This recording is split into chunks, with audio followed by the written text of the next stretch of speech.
Welcome to Astrovectors RTN explains.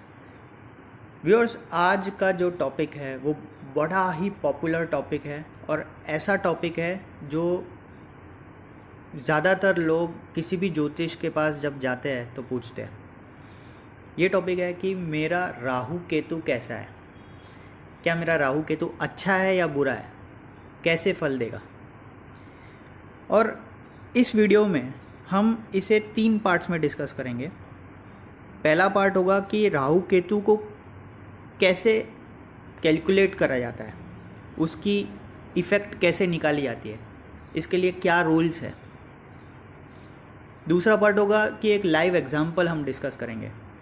और तीसरा part होगा कि अगर राहु केतु अच्छे नहीं है तो उसके लिए कौन सी ऐसी असरदार रेमेडीज़ है जो राहु केतु को संभाल सकती है। ज्योतिष के पास 3 तरह के लोग जाते हैं। ऐसे जिनको ज्योतिष के बारे में कुछ ज्ञान नहीं है, कुछ ऐसे होते हैं जिनको थोड़ा बहुत ज्ञान होता है, और कुछ ऐसे लोग होते हैं जो महाज्ञानी होते हैं। तीनों लोग जब जाते हैं तो हर ज्योतिष से यही सवाल पूछते हैं कि मेरा राहु केतु कैसा है। और ज्योतिष भी इतने ज्ञानी होते हैं कि वो बोलते हैं कि ये तो एक मिस्ट्री है, राहु केतु को तो कोई नहीं पहचान पाता। तो ये एक कन्फ्यूजन बना हुआ है। ये कन्फ्यूजन भी राहु केतु ने ही बनाया हुआ है। हम इस कन्फ्यूजन को आज सॉल्व करेंगे, इस गुत्थी को आज सॉल्व करेंगे। तो उसके लिए हम राहु केतु का आकलन कैसे करेंगे, वो होगा कि हम उसको इवेंट वाइज ब्रेक डाउन करेंगे। अगर किसी का राहु केतु अच्छा है तो आप पूछिए, आप किसके लिए आप राहु केतु अच्छा है या बुरा है पूछ रहे हैं। मैरिज के लिए, पैसे के लिए, हेल्थ के लिए, एजुकेशन के लिए, करियर के लिए, किसके लिए पूछ रहे हैं। अगर आपकी राहु केतु की दशा भुक्ति या अंतर चल रहा है तो आपको ये पूछना है उनको, और उसके मुताबिक आपको उन्हें प्रेडिक्शन देना है। तो चलिए एक हम चार्ट डिस्कस करते हैं जिनका राहु केतु अच्छा है या बुरा है, ये हम आकलन करेंगे। अब इनके चार्ट में अगर आप देखोगे तो राहु 9th हाउस में तुला राशि में और केतु 3rd हाउस में मेष राशि में, और केतु बैठा है सूर्य और गुरु के साथ। अब जब किसी भी वैदिक एस्ट्रोलॉजर के पास जाओगे तो पहली नज़र में वो यही कहेगा कि यहाँ पे सूर्य पीड़ित हो गया है, एक ग्रहण योग लग गया है, तो आप सूर्य को मजबूत करें। भले सूर्य अपनी उच्च राशि में है, फिर भी सूर्य पीड़ित हो गया है। अब ये पीड़ित हो गया है, ये निर्बल है, ये असर नहीं दिखाएगा, यहाँ पे केतु खराब प्रभाव देगा, राहु भी खराब प्रभाव देगा, 9th हाउस में बैठा हुआ है तो वो अपने रिजल्ट्स अच्छी तरीके से नहीं देगा। ये सारी चीज़ें जो है वो अच्छा बुरा ये कुछ नहीं होता। हमें सटीक इवेंट वाइज प्रेडिक्शन करना है। तो उसके लिए हमें केपी एस्ट्रोलॉजी की मदद लेनी होगी। हमने यहाँ पे देख लिया वैदिक एस्ट्रोलॉजी की मदद से कि केतु राहु कहाँ बैठे हुए हैं, और केपी चार्ट पे एक बार नज़र डालते हैं तो केतु राहु अपनी पोजीशन चेंज कर रहे हैं, 2-8 में जा रहे हैं। आप थोड़ी देर के लिए केपी चार्ट को भूल जाइए, क्योंकि हम नक्षत्र नाड़ी में जब जाएंगे तब वो उसे काउंट कर लेगा। अब नक्षत्र नाड़ी में जाते हैं तो सबसे पहले हमें ये देखना है कि राहु केतु बनते कैसे हैं। ये जो प्लेनेट लेवल जो फर्स्ट रो है राहु की या केतु की, ये कैसे बनती है। तो उसके लिए 4 रूल्स है जो आप प्लीज़ नोट कर लीजिए। सबसे पहला रूल, राहु कौन सी राशि में बैठा हुआ है। दूसरा, राहु किसके साथ बैठा हुआ है। तीसरा, राहु को कौन एस्पेक्ट कर रहा है। और चौथा, राहु कौन से घर में जाकर के बैठा हुआ है एज पर केपी चार्ट। तो हम अगर राशि चार्ट पे जाते हैं तो यहाँ पे हम राहु को देखेंगे। राहु तुला राशि में बैठा हुआ है जो शुक्र की राशि है, और हमें शुक्र के कोऑर्डिनेट्स लेने हैं। उसी तरीके से राहु के साथ कोई नहीं बैठा हुआ। राहु को सूर्य और गुरु देख रहे हैं। राहु अष्टम भाव में जाकर के बैठा हुआ है, तो इसलिए हमें जो कोऑर्डिनेट्स लेने हैं वो सूर्य, गुरु और शुक्र के लेने हैं और अष्टम भाव लेना है, 8th हाउस लेना है। तो इसलिए हमें जो सबसे पहली रो है जुपिटर, वीनस और सन की, वो लेनी है। तो हो जाएगा 2, 4, 7, 9, 11 और राहु क्योंकि 8th हाउस में जाकर के बैठा हुआ है इसलिए 8 भी लेना है। तो राहु के कोऑर्डिनेट्स बन जाएंगे 2, 4, 7, 8, 9, 11 जो कि यहाँ पे रेडीमेड बने हुए हैं। और उसी तरीके से उसका नक्षत्र और सबलॉर्ड भी बनता है। तो सबलॉर्ड और ये सारी चीज़ें आपको मिल जाएगी, पर अगर आपको ये देखना है कि राहु कैसे फल देगा तो आपको पूरा प्लेनेट, नक्षत्र, सबलॉर्ड का आकलन करना पड़ेगा जैसे आप करते आए हैं। पर राहु प्लेनेट के कोऑर्डिनेट्स कैसे बनाने हैं वो आपने सीख लिया अभी। उसी तरीके से केतु के भी आप कोऑर्डिनेट्स ऐसे ही बना सकते हैं। ये हुआ कोऑर्डिनेट्स कैसे बनाते हैं उसका आकलन। अब हमें एनालिसिस करना है कि राहु केतु कैसे है इनकी कुंडली में। तो सबसे पहले जब भी कोई क्वेरेंट आपके पास आता है तो आपको ये पूछना है कि आपको किस इवेंट के लिए आप राहु केतु के लिए प्रेडिक्शन चाहते हैं।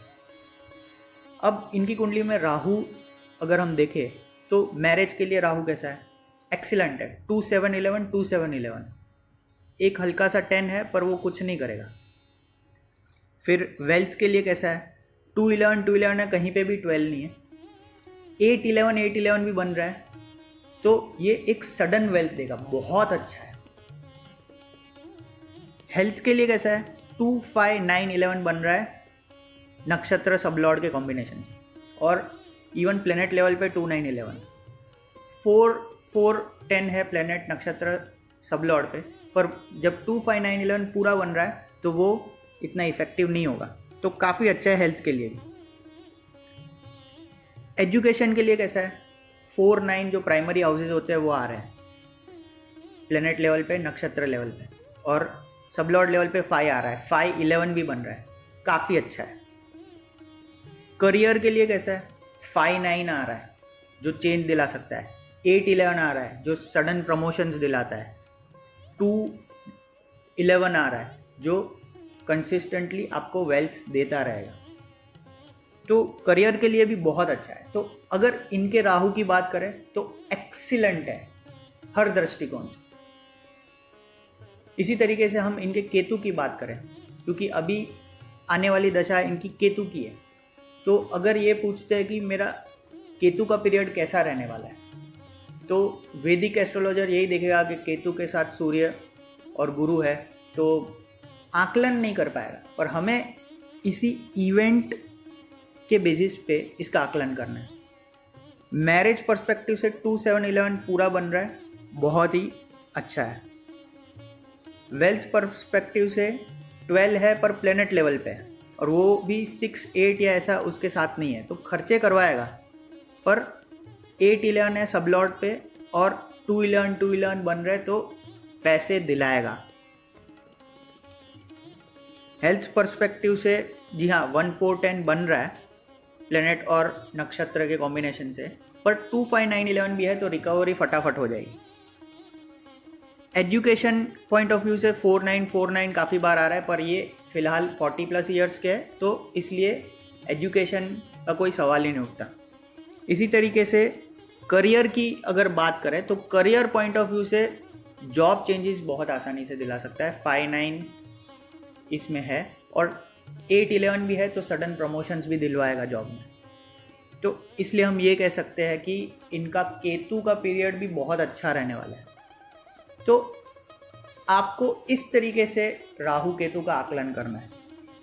ये तो हो गई जिनकी राहु केतु की दशा भुक्ति अंतर अच्छी जाने वाली है उनकी बात। अगर आपका राहु केतु अच्छा नहीं है, उसमें 6, 8, 12 है या 1, 6, 10 है, तो वो बुरे रिजल्ट्स भी देता है डिपेंडिंग ऑन इवेंट। अब उसे कैसे ठीक करा जाए, तो उसके लिए जो रेमेडीज़ है वो है कि अगर राहु ऑड राशि में बैठा हुआ है, जो कि मेल राशि होती है, तो उसके लिए आपको काल भैरव की पूजा करनी है। डिस्क्रिप्शन में आप काल भैरव का मंत्र देख सकते हैं। और अगर राहु ईवन राशि में बैठा हुआ है तो आपको माँ दुर्गा की प्रार्थना करनी है। आपको दुर्गा सप्तश्लोकी करना है। ऑड होते हैं 1, 3, 5 एंड सो ऑन। इवन होते हैं 2, 4, 6 एंड सो ऑन। तो ये बहुत ही इफ़ेक्टिव रेमेडीज़ पाई गई है। इसके अलावा केतु की अगर बात करें तो हम केतु के लिए शिवा फैमिली को पूजा करेंगे। ये मैंने देखा है कि शिव फैमिली मतलब शिव जी, पार्वती माँ, गणेश भगवान और कार्तिकेय भगवान, इनको सबको अगर पूजेंगे तो केतु अच्छा होगा। इनके लिए डोनेशन क्या देना है? राहु केतु की जो कम्युनिटी है वो है जो फिजिकली हैंडीकैप पीपल है या किसी भी तरीके से बूढ़े लोग हैं या लाचार लोग हैं, तो उनको कुछ भी दान दीजिए। केतु जो है वो मोक्ष का कारक है, तो आप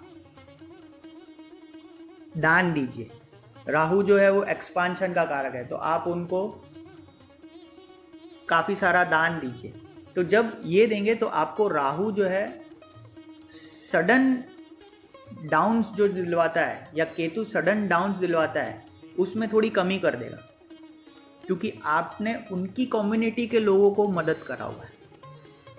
तो मैंने ये देखा है कि राहु केतु की रेमेडीज़ के लिए ये उपाय काफ़ी असरदार होते हैं और आप निश्चित दौर से ये उपाय करें और आपका राहु केतु आपको बुरी असर से बचा लेगा और आप राहु केतु के पीरियड में सडन सक्सेस भी पा सकते हो।